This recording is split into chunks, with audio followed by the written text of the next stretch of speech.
Hi guys, thank you for clicking on this video.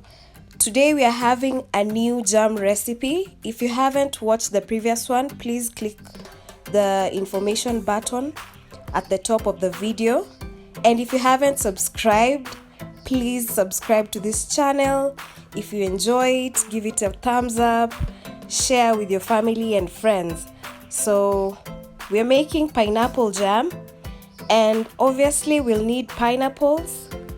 What you want to do with these pineapples is just blend them to make a puree or a thick paste. I added some yellow food color, that's the deep color that you see there. It's totally optional, you can do away with the process. Then what you want to do is just cook this up, let it boil to this consistency. Then what you want to do is add equal amounts of sugar. If you put 2 cups of pineapple puree, you add 2 cups of sugar. But I noticed it was too sweet for me. That is just my personal preference. So if you want it a bit toned down, you can reduce on the sugar. Then what you want to do is just bring this to a boil. Then I added some cloves au karafuu in Kiswahili, just to bring out the flavor. Keep on stirring to avoid bubbles and to avoid it clumping together.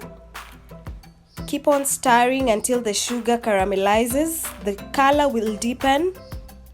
Then you want to bring it to this consistency. This is after boiling for around 40 minutes.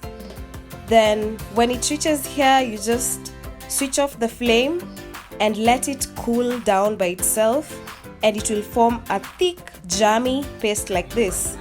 So what you want to do is just put it in your jar, in your airtight jar, and store this for months. So that's how easy it is to make your fruit jam. This was pineapple. Check out the other jams that I made on the link at the top of the video.